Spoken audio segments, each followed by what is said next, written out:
family tayo, so kailangan natin maging open, also have the same level of respect with each other. Parang wag nyo nakatamaran yung tulungan yung grandparents nyo kasi in the long run, may realize nyo din na it's your way of giving back them to them and it's much more fulfilling. Don't know what you're missing out on until they're gone.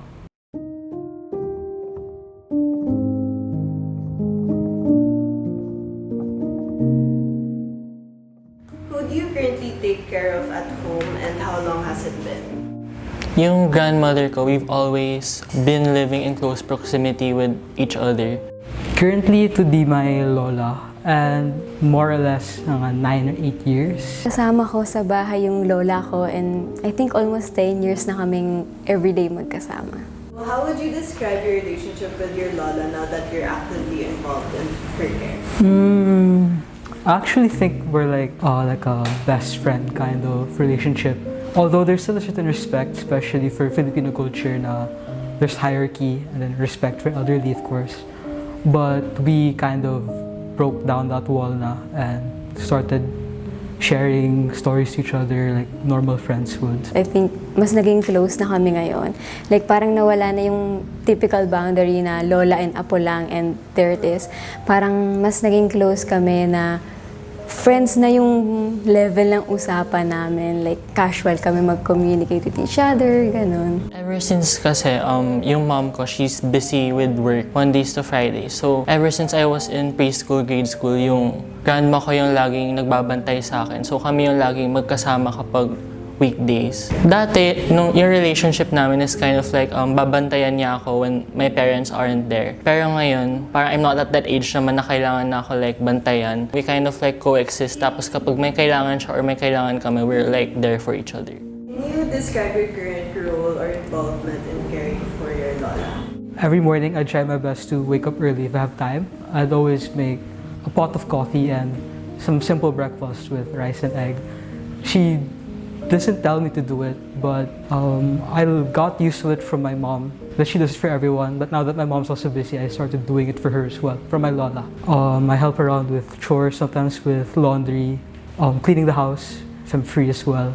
Just basic chores around the house. I wouldn't really call it a duty, I'd just call it like a bonding time with her. Sometimes I even find it relaxing, to slow down from break from work and school. Since we live in close proximity to each other, kapag may kailangan siya sa house na hindi niya kaya gawin mag-isa, so in regards sa technology or may kailangan siya linisin sa bahay niya na like kunwari hindi niya abot, ako yung pinapapunta doon ng mom ko. And then recently, kapag kailangan siya samahan sa check-up, since yung lola ko hindi siya marunong mag-book ng Grab by herself, so kailangan ko siya samahan. Yung paglilinis talaga sa bahay, like paghugas ng plato, or like pagwawalis, pagmamap, or pag-ayos din ng damit niya, yung gamit niya.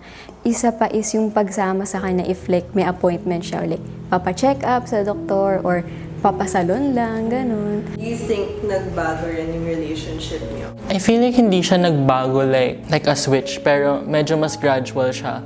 Na parang mas nararamdaman niya na naninibago siya. Tapos kasi may mga times na umaalis ako, tapos yung lola ko yung naiiwan sa bahay. Then I would kind of overhear sa phone. Paglabas ko, hindi ako agad naglalakad palabas. Narinig ko pa rin yung conversation nila sa loob. Tapos kapag may kausap yung lola ko sa phone, parang sinasabi niya like, buti nga yung like apo ko na alala pa ako ngayon. Hindi kasi siya super affectionate, pero pag na-overhear ko yung mga ganung bagay, na-realize ko na may impact pala talaga sa kanya. Throughout the years, like hindi na kami awkward sa isa't isa ng lola ko. Like, minsan nadediretsa ko siya, oh, nay, wag ganyan, o wag ganun, wag ganito gawin nyo. Like, parang sensitive na nahihiya ako sa lola ko, or may takot ako sa lola ko. I think it's more of the quality time spent with her. Like as simple as sweeping the floors or like lalampaso with her there. She's just sitting. We'd cuento. We just talk heart to heart. She'd tell me about some stories about values she's experienced even with her high school friends. Depende kasi talaga siya kasi may mga grandparents na iba-iba kasi talaga ng needs yung mga grandparents. So I can't really say something for everyone. Pero yung naririnig ko kasi common na stories is like people regretting na hindi nila inalagaan yung grandparents nila while they were still alive after nila mamatay. So I feel like a piece of advice I would want to say is parang wag nyo nakatamaran yung tulungan yung grandparents nyo kasi in the long run, like eventually, may realize nyo din na it's your way of giving back them to them and it's much more fulfilling. Be patient lang talaga. Like, be understanding since malaking-malaki yung age gap natin. Being upfront din if like may issues, maging clear din sa pagiging communicate. Family tayo, so kailangan natin maging open, also have the same level of respect with each other. I think kids our age or generation, they'd often look over our grandparents, they'd forget about them. They should realize that they're missing out. They should be reminded that it doesn't really apply to everyone, but don't know what you're missing out on until they're gone.